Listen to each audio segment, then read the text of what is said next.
इतिहास लोक में आपका अभिनंदन है दोस्तों। इतिहास पाठ में आज हम पढ़ेंगे महात्मा बुद्ध के समय की धार्मिक अवस्था। इस सिलसिले में अब तक हम 3 बार मिल चुके हैं और आज चौथी बार मिल रहे हैं। मेरे पास जो किताब है उसका नाम है प्राचीन भारत का राजनैतिक तथा सांस्कृतिक इतिहास भाग 1, जिसे लिखा है प्रोफेसर विमल चंद्र पांडेय ने। पिछले अंकों में हमने यह जाना कि क्षत्रिय ज्ञान विज्ञान के मामले में ब्राह्मणों से आगे जाना चाहते हैं। हमने जाना कि ब्राह्मण धर्म कर्म कांडों से भर गया था, यूं कहा जा सकता है। आगे लिखते हैं प्रोफेसर पांडे, ब्राह्मण देश के व्यवस्थाकार थे। उनके द्वारा निर्मित विधि निषेधों से ही समाज का संचालन हो रहा था। अपनी विद्वता, उदात्तता और साधनशील जीवन प्रणाली के कारण उन्हें समाज में मूर्धन्य स्थान मिला था। उसके साथ साथ उन्हें अनेक विशेषाधिकार और सुविधाएं भी प्राप्त थीं। परंतु 6ठी शताब्दी तक आते आते हम देखते हैं कि उनका घोर नैतिक पतन हो जाता है। वे अपने साधनामय जीवन से विमुख होकर बहुमुखी सांसारिकता की ओर प्रवृत्त होते हैं। बौद्ध और जैन साहित्य में वे अपेता, पथभ्रष्ट और धिक जाति कहे गए हैं। ब्राह्मण व्यवस्था के विरुद्ध एक ओर तो व्यवसायानुसरण के संबंध में निर्मित उसके विधि निषेधों के प्रति आर्थिक असंतोष था और दूसरी ओर उसके अपव्ययात्मक यज्ञों के प्रति भी असंतोष था। यज्ञ इहलोक और परलोक के परम कल्याण के लिए आवश्यक बताए जाते थे, लेकिन यह यज्ञ मनुष्य करे कैसे? मनुष्य के लिए विशेष ज्ञान की आवश्यकता थी कि वह यज्ञ कर सके, और वह विशेष ज्ञान पुरोहित वर्ग में ही सन्निहित था। अतः यज्ञ कराने के लिए पुरोहित की आवश्यकता थी, और पुरोहित भी सदैव एक दो नहीं वरन अनेक, कभी कभी तो 17। फिर यज्ञ की बहुधा दीर्घकालिकता भी व्यक्तियों को परेशान करती थी। इन सब बातों के कारण यज्ञ अत्यंत अपव्ययात्मक हो गए थे और उनका कराना सामान्य मनुष्य के सीमित साधनों से परे था। अतः आर्थिक दृष्टिकोण से भी यज्ञों का विरोध अनिवार्य हो गया था।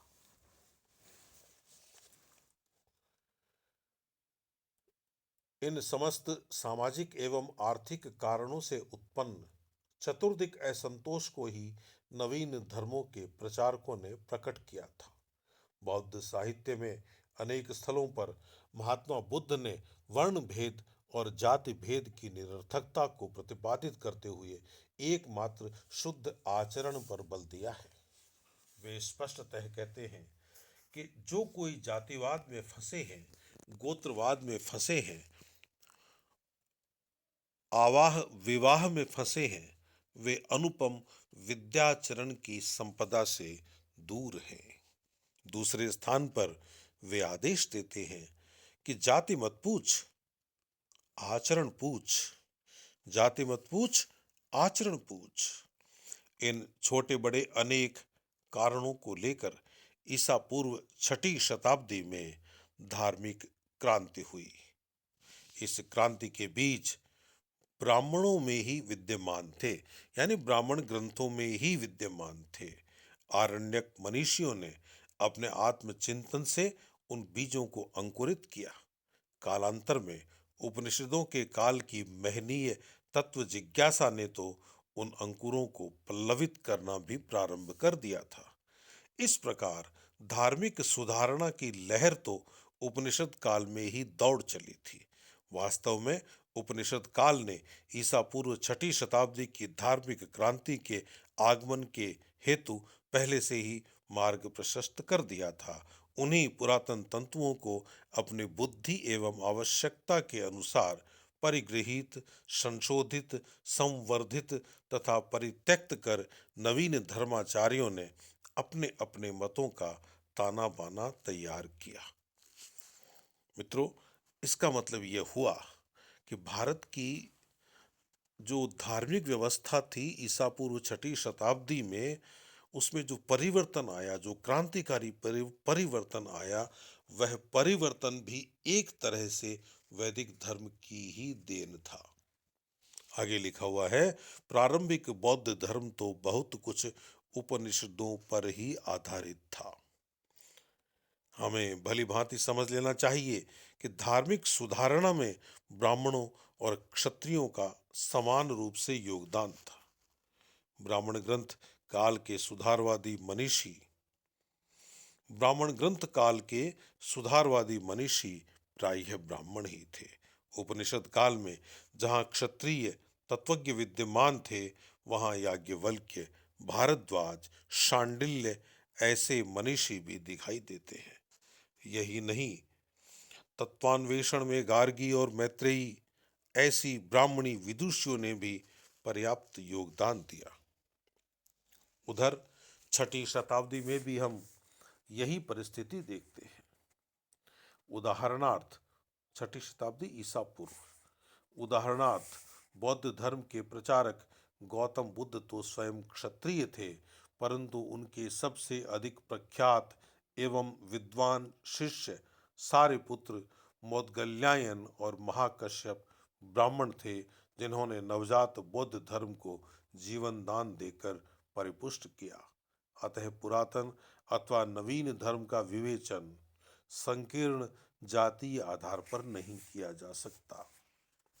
ईसा पूर्व छठी शताब्दी भारतवर्ष के लिए धार्मिक हलचल की शताब्दी थी। इस समय देश में विविध मत मतांतरों का प्रादुर्भाव हो रहा था। स्थान स्थान पर श्रमण, भिक्षु और परिव्राजक घूम घूम कर अपने अपने वादों का प्रचार कर रहे थे। सारा वातावरण धार्मिक वाद विवाद से गूंज रहा था। इस उत्तेजनामय परिस्थिति का सम्यक ज्ञान बौद्ध साहित्य से हो जाता है। महात्मा बुद्ध के समकालीन वात्सायन नामक परिव्राजक ने इन धार्मिक वाद विवादों का उल्लेख करते हुए ठीक ही कहा है, मैं देखता हूँ कि बाल की खाल निकालने वाले दूसरों से वाद विवाद में सफल, निपुण, कोई कोई क्षत्रिय पंडित मानव प्रज्ञा में स्थित तत्व से दृष्टिगत को खंडाखंडी करके चलते हैं, सुनते हैं। श्रमण गौतम अमुक ग्राम या निगम में आएगा। सुनते हैं, श्रमण गौतम अमुक ग्राम या निगम में आएगा। वे प्रश्न तैयार करते हैं। इस प्रश्न का उत्तर हम श्रमण गौतम के पास जाकर पूछेंगे। ऐसा हमारे पूछने पर यदि वह ऐसा उत्तर देगा तो हम इस प्रकार शास्त्रार्थ करेंगे। मध्यम निकाय में ही अन्यत्र सचक निगंठ पुत्र की गर्वोक्ति थी कि मैं ऐसे किसी श्रमण या ब्राह्मण या अपने को सम्यक संबद्ध कहने वाले को भी नहीं देखता जो मेरे साथ शास्त्रार्थ करके कंपित न हो जाए, जिसकी कांख से पसीना न छूटने लगे। जिसकी कांख से पसीना न छूटने लगे।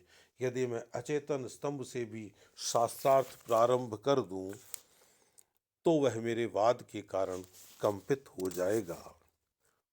मनुष्य की तो बात ही क्या है। उसी ग्रंथ में उपाल गृहपति का अभिमान देखिए। तो जैसे बलवान पुरुष किसी लंबे बालों वाली भेड़ को बालों से पकड़कर निकाले और हिलाए डुलाए, उसी प्रकार मैं श्रमण गौतम के वाद को निकालूंगा, घुमाऊंगा और हिलाऊंगा डुलाऊंगा।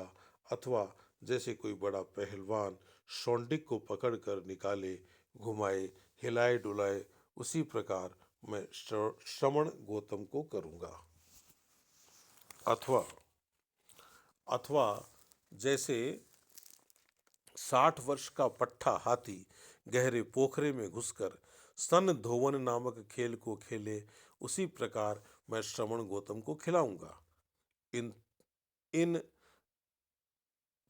तर्कों से स्पष्ट होता है, इन उद्धरणों से स्पष्ट होता है कि ईसा पूर्व 6ठी शताब्दी का काल घोर तार्किक वाद विवाद का काल था। चारों ओर श्रमण, ब्राह्मण, परिव्राजक, तक्की और मीमांसक आदि के धर्मोद्घोष सुनाई पड़ रहे थे। महाबोधि जातक आदि ग्रंथों में तत्कालीन 5 दार्शनिक संप्रदायों का उल्लेख किया गया है। उच्छेदवादी, इनका विश्वास था कि मृत्यु के पश्चात सब कुछ नष्ट हो जाता है, अतः पुनर्जन्म और पुनर्लोक के सिद्धांत मिथ्या हैं, व्यर्थ है। अहेतुवादी, इसमें संसार की किसी भी वस्तु की उत्पत्ति का कोई हेतु अथवा कारण नहीं माना गया है। प्रत्येक वस्तु की उत्पत्ति आकस्मिक और अकारण मानी गई है। पुव्वकेतवादी, इसके अनुसार प्रत्येक व्यक्ति को अपने पूर्व जन्म का फल इस जन्म में भोगना पड़ता है। इस कारणवादी यानी ईश्वर ही प्रत्येक वस्तु की उत्पत्ति का मूल कारण है। यह संप्रदाय स्वार्थ सिद्धि को ही मनुष्य का चरम लक्ष्य मानता है। इसके मतानुसार अपने हित के लिए अपने माता पिता की हत्या कर देना भी उपयुक्त है। बौद्ध साहित्य में विभिन्न मतों के प्रचारक 6 तेथिया यानी 6 तैर्थिकों का वर्णन भी मिलता है। यह सब महात्मा बुद्ध के समकालीन थे। एक नाम है पूर्ण कश्यप। सुमंगल विलासिनी के अनुसार ये दास पुत्र थे और कालांतर में अपने स्वामी के घर से भाग गए थे। मार्ग में चोरों ने इनसे इनके कपड़े छीन लिए, अतः एक ग्राम में वे नग्न ही पहुंचे। वहां उन्होंने अपना परिचय देते हुए कहा कि मेरा नाम पूर्ण काश्यप बुद्ध है। पूर्ण इसलिए कि मैंने सारी विद्याओं को पढ़ा है, और काश्यप इसलिए कि मैं ब्राह्मण हूँ, और बुद्ध इसलिए कि मैंने सारी बुरी इच्छाओं का दमन किया है। बौद्ध जनश्रुति के अनुसार इन्होंने बुद्ध के परिनिर्वाण के 16वें वर्ष कौशल की राजधानी श्रावस्ती के समीप जल समाधि द्वारा अपना शरीर छोड़ दिया था। महात्मा बुद्ध के सिद्धांतों से इनका घोर विरोध था, क्योंकि जहां बौद्ध धर्म पूर्ण रूप से कर्म पर निर्भर था, वहां पूर्ण काश्यप नितांत अक्रियावादी था। पूर्ण काश्यप का मत था कि चोरी, डकैती, बेईमानी, हत्या, झूठ आदि में कोई पाप नहीं है, और दान, जप, तप, सत्य, संयम आदि में कोई पुण्य नहीं है। सारांशतः इनके मतानुसार मनुष्य के कर्मों का कोई फल नहीं होता। मखलीपुत्र गोसाल का कहना है, जो कि दास पुत्र थे, स्पष्ट है कि पिता का नाम मस्करी था। मस्करी पुत्र गोशाल कहा जाता है। गौशाला में उत्पन्न होने के कारण नाम पड़ा गोशाल। युवावस्था में ये महावीर स्वामी के संपर्क में आए और इन्होंने जैन धर्म स्वीकार कर लिया, परंतु कुछ काल पश्चात मतभेद हो जाने के कारण जैन धर्म से इन्होंने अपना संबंध विच्छेद कर लिया और आजीवक संप्रदाय की नींव डाली।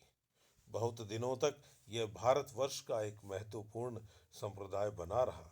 अशोक ने इस संप्रदाय के अनुयायियों के लिए बाराबर की पहाड़ियों में गुहा निर्माण कराया था। इस सम्राट के 7वें स्तंभ लेख में ब्राह्मणों, निर्ग्रंथों तथा अन्य के साथ आजीवक संप्रदाय का भी उल्लेख है। मौर्य सम्राट दशरथ ने भी आजीवकों के प्रति अपनी उदार नीति कायम रखी। उसने भी नागार्जुन पहाड़ियों में आजीविकों के निवास के लिए 3 गुफाएं बनवाई। ऐसा प्रतीत होता है कि आजीवकों की परंपरा बहुत दिनों तक चलती रही। 6ठी शताब्दी में वराहमिहिर ने आजीवक संप्रदाय का उल्लेख किया है। कदाचित 9वीं शताब्दी तक आते आते दिगंबर, जैन और आजीवकों के बहुत कुछ सिद्धांत समान दिखाई देते थे। इसी से सूत्र वृत्तांत के टीकाकार शेलांक ने दोनों संप्रदायों को एक समझा था। बौद्ध और जैन दोनों धर्म ग्रंथों ने आजीवक संप्रदाय की घोर निंदा की है। उनके अनुसार इसके अनुयायी नंगे, मलयुक्त और एकाकी रहते थे तथा जिस प्रकार मछुआ मछलियों को फंसाता है उसी प्रकार ये मनुष्यों को फंसाया करते थे। परंतु विरोधी ग्रंथों के ये कथन एक पक्षीय एवं अतिरंजित हैं। समाज में आजीवकों का भी प्रभाव है।